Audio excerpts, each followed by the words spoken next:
Sekalipun saya tidak suka istilah abal-abal. Sebetulnya wartawan palsu. Dia tidak bekerja pada media yang berbadan hukum, tidak memiliki kantor redaksi. Karyanya bukan jurnalistik dan tentunya tidak menggunakan etika jurnalistik. Kalau Anda tidak membayar, Pak, saya akan tayangkan berita ini. Nah, untuk menghadapi itu masuk kategori pemerasan.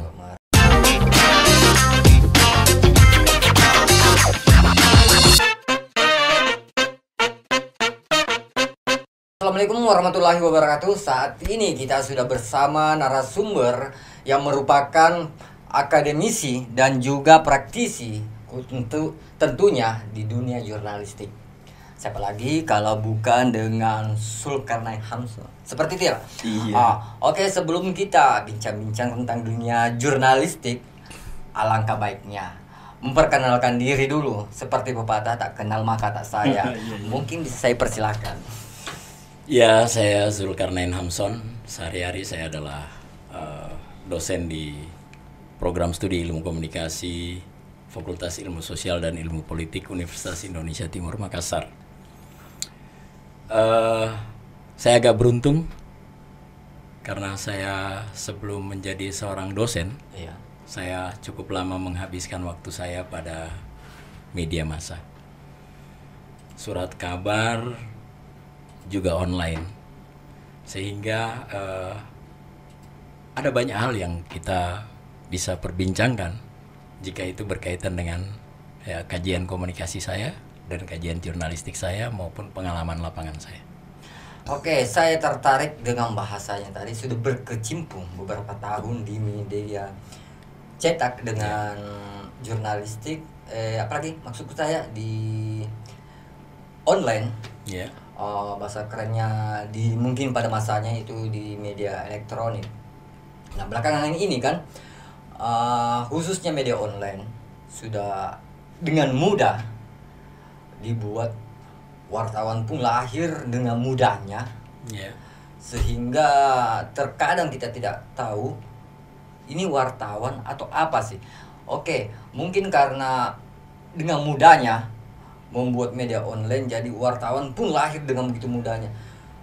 Otomatis dong, ini menjadi pertanyaan dan cukup meresahkan juga bagi wartawan-wartawan yang profesional. Jadi yang ingin saya sampaikan di sini, yang ingin saya tanyakan,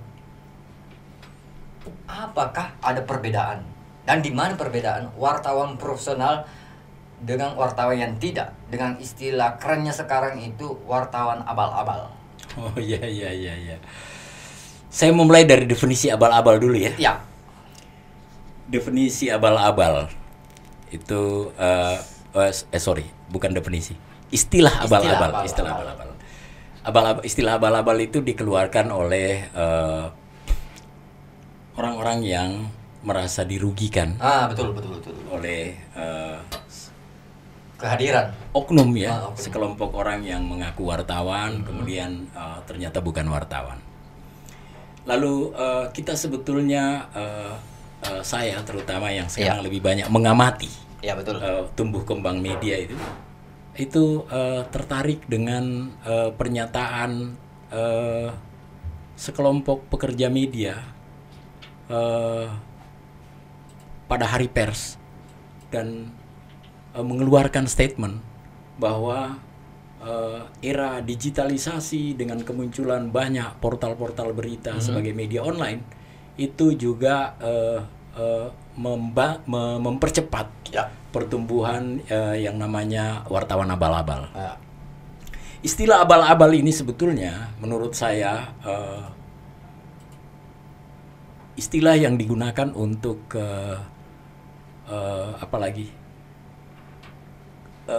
menggambarkan betapa tidak terhormatnya. Abal-abal itu penggambaran betapa tidak terhormatnya orang yang disebut sebagai jurnalis wartawan abal-abal. Artinya saya tidak pernah mau mengakui bahwa dalam profesi jurnalis itu ada yang namanya wartawan abal-abal. Nah, ketika kita ambil contoh kasus, saya memposisikan diriku sebagai wartawan abal-abal. Otomatis ketika ada yang mengatakan saya wartawan abal-abal. Saya tersinggung dong. Iya. Kenapa?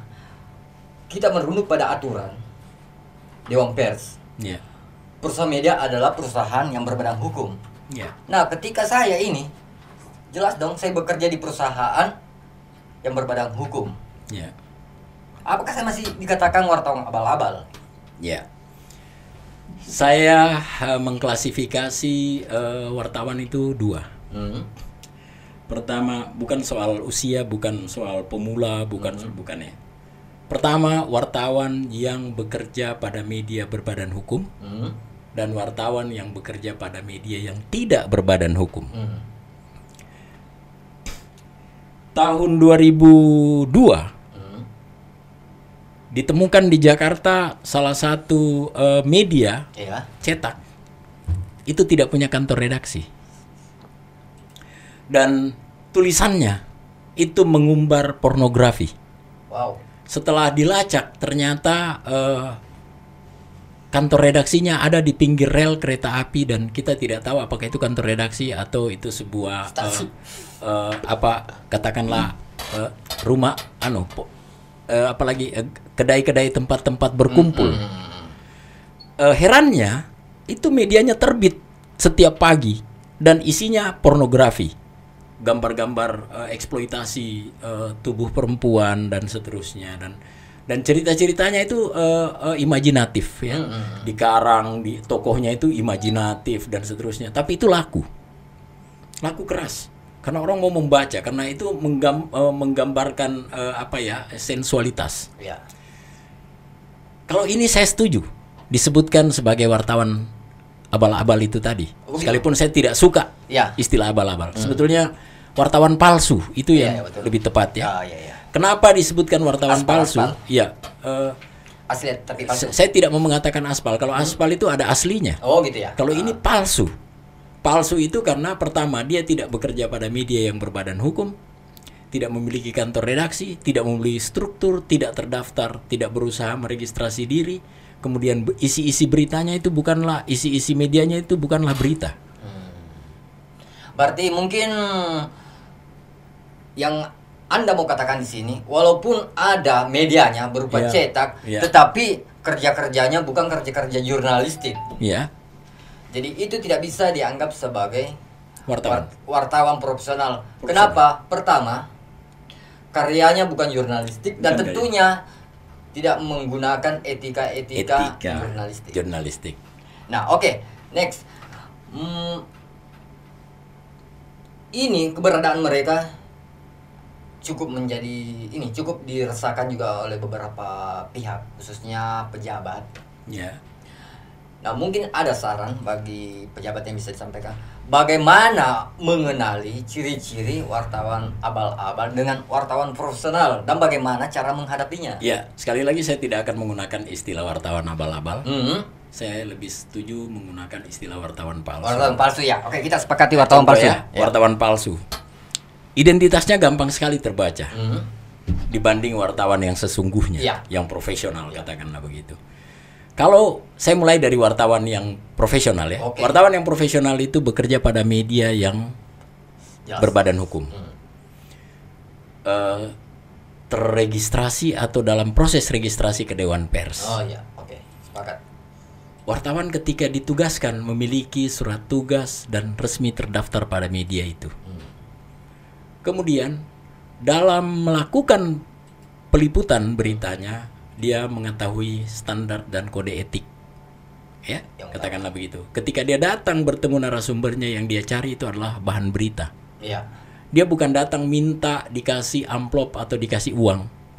Dia tidak datang minta fasilitas, mau minta ini karena dia dalam keadaan itu bukan wartawan. Sebetulnya bukan wartawan. Jadi kalau ada masyarakat menemukan orang-orang seperti ini dan masih menyatakan bahwa dirinya adalah wartawan, sebetulnya bisa dilihat dari apa yang dia minta.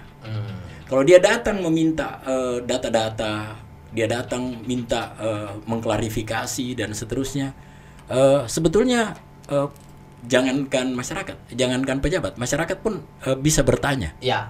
Sebetulnya data yang dia mau ungkapkan atau dia mau beritakan itu dia dapatkan dari mana?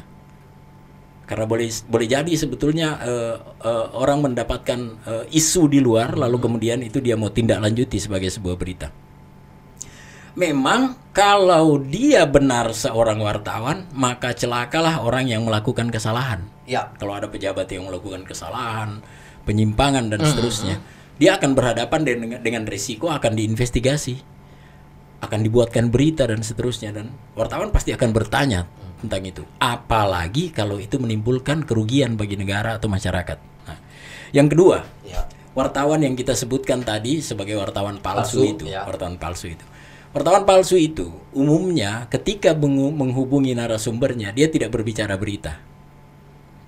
Ataupun kalau dia menyinggung soal berita, sebetulnya kedalamannya tidak bisa diukur. Ini wartawan palsu. Ini wartawan palsu. Misalnya, ada pengalaman tadi siang salah seorang kawan saya kerja di pemerintahan menelpon saya dan mengatakan, "Pak, bagaimana dengan berita yang telah diturunkan dan tidak ada konfirmasi ini?" Saya bilang, periksa medianya dan periksa apakah wartawan yang menuliskan itu ada namanya. Wartawan itu sementara berada di kantor kawan saya itu dan mengatakan bahwa dia tidak dimengerti apa maunya, ya, dia tidak mengemukakan apa keinginannya, kecuali dia datang setiap hari di kantor itu dan menunjukkan bahwa Anda telah saya beritakan. Saya katakan bahwa kalau dia tidak terdaftar pada medianya, Anda boleh keberatan. Boleh jadi sebetulnya dia tidak terdaftar, tapi minta tunjuk mana kartu wartawannya. Jadi seorang humas atau seorang pejabat atau ke masyarakat umum juga sebetulnya berhak menanyakan identitas wartawan itu ketika dia meliput. Karena wartawan aturannya ketika meliput dia harus menunjukkan identitasnya. Misalnya, saya Zulkarnain Hamson dari Rakyat News. Saya mau wawancarai Bapak berkaitan dengan ini. Oh maaf, saya tidak punya waktu hari ini dan Anda boleh datang besok. Sebetulnya dia tidak perlu harus mengumbar kemarahannya. Dia boleh pulang dulu karena orang tidak siap diwawancarai. Ciri-cirinya kalau ketika narasumber mengatakan saya tidak siap diwawancarai hari ini karena ada kegiatan, ada rapat, ada apa, tiba-tiba dia marah, bahkan ada yang mengamuk dan seterusnya, itu ciri-ciri bukan wartawan.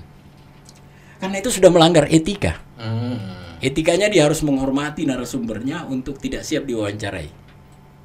Katakanlah begitu. Atau dia boleh cari narasumber lain untuk wawancarai.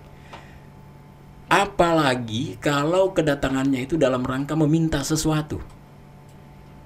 Kejadian misalnya di salah satu kabupaten di Sulawesi Selatan, seorang yang mengaku wartawan, ya, datang meminta dana pengamanan dana BOS. Ya. Kepala sekolah itu berbicara kepada saya, "Pak, apakah memang wartawan itu punya kewenangan untuk juga menikmati dana BOS?" Saya bilang tidak. Wartawan tidak punya hak terhadap dana BOS. Yang punya dana BOS itu adalah sekolah, kepala sekolah dan seluruh guru-guru dan muridnya. Tapi ini Pak wartawan datang minta. Saya bilang dia bukan wartawan. Kalau dia wartawan, dia tidak datang minta uang. Dia datang cari bahan berita. Kalau dia datang minta uang dan setiap bulan dia datang minta uang, berarti dia bukan. Kalau Anda layani, bukan orang itu yang salah, Anda yang salah. Karena Anda membiarkan diri Anda untuk katakanlah seperti itu. Nah, bagaimana menghadapinya? Cara menghadapinya saya kira adalah hadapi seseorang. Ini bukan persoalan wartawan palsu, wartawan profesional. Hadapi seseorang dengan cara-cara yang etik. Yang elegan. Cara yang etik. Cara etik itu apa? Terima dia dengan baik, suruh dia duduk, seperti layaknya seorang tamu yang tentu orang datang itu ada kepentingannya. Maka saya selalu mengatakan kepada humas dalam banyak pelatihan saya dengan humas, termasuk sekarang ketika saya harus mengajar juga kajian humas, saya mengatakan bahwa seseorang harus diperlakukan secara manusiawi ketika dia manusia. Apakah Anda tidak mau mengatakan seperti ini? Ya. Ketika seseorang datang yang mengaku wartawan, entah dia wartawan profesional atau wartawan palsu, ya. Ketika dia datang dengan, "Pak, saya datang untuk silaturahmi." Oke, apakah Anda tidak mengatakan layani dia sebagai tamu? Ketika dia datang, "Pak, saya mau butuh ini," maka layani dia sebagai peminta sumbangan. Yeah. Nah, ketika dia datang, "Saya mau konfirmasi," maka layani sebagai wartawan. Apakah Bapak tidak ingin mengatakan hal seperti itu? Seperti itu. Kalau dia datang untuk konfirmasi, Anda layani konfirmasi. Karena tentu data yang akan dicocokkan. Kalau dia datang meminta uang, berarti dia peminta sumbangan. mestinya harus diperiksa dalam rangka sumbangan apa, masjid, bencana alam atau apa. Ternyata mau untuk terbitkan medianya. Nah, saya tidak berani mengatakan bahwa itu peminta sumbangan kalau dia datang meminta uang untuk menerbitkan medianya, karena dalam aturan tidak diperbolehkan orang datang meminta-minta untuk menerbitkan. Media itu diterbitkan seseorang harus punya kemampuan. betul. Itu masalahnya. Nah, ketika ini saya mau bertanya, apakah bisa dikatakan wartawan profesional atau wartawan palsu? Ketika contoh kasus, saya wartawan, Bapak narasumber, saya wawancara Bapak terkait sebuah kasus, cak. Oke, setelah itu saya balik, saya membuat beritanya. Setelah berita saya buat, saya perlihatkan dulu, Pak, beritanya ini sudah saya buat, saya terbitkan atau bagaimana? Nah, ketika wartawan seperti itu, apakah dia masih bisa dikatakan asli atau profesional?